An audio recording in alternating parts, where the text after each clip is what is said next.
One last thing, actually, before you go, were you aware of the UFO related emails that were leaked from John Podesta by WikiLeaks? Podesta. Yes, I was. Yeah, Yeah, yeah. I'd been told about that. Sure. Yeah, there's some interesting ones in there. One about specifically General McCasland, pretty high level figure. I don't know if you saw that, but there was, a few different conversations through the WikiLeaks emails, and I think that's something people need to dig into more. There's not enough conversation about the fact that John Podesta was speaking to Edgar Mitchell, the Apollo 14 astronaut, and also the Blink 182 rock star Tom DeLonge, who started To the Stars Academy.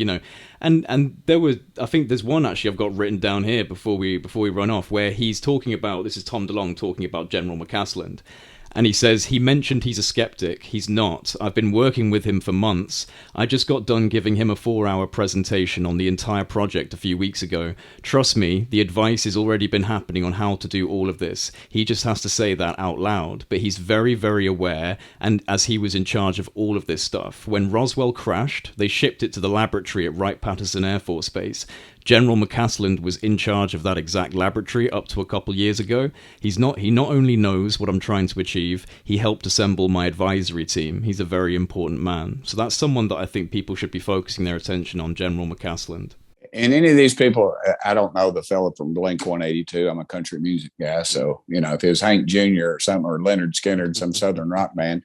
But if that were to ever come in contact, if you were to give them my numbers, I don't follow their music, and I wouldn't, but I probably would if since you're the second person to mention his name. And well, do you know Lou Elizondo and Christopher Mellon and these yeah, people? I know Lou. They all came from the To the Stars Academy of Arts and Science. That was that kind of company that got set up before they left that, and that was Tom DeLonge's company. So this Blink 182 rock star, it's a very interesting story because he was the one that basically was going into government and trying to find people to speak to about UFOs, and he coalesced this team, people like Lou, people like Chris, and then they've moved on into Congress and done other things. But Tom was speaking to John Podesta early on, saying, look, I've got these high-level contacts, they're talking to me, and General McCasland was one of those contacts, and, by the sounds of it, he is extremely knowledgeable and perhaps has direct relation to the, technological acquisition and the programs that we've been, hidden away from us. So for if any senators or congressmen are tuning into this, keep that in mind. General McCasland.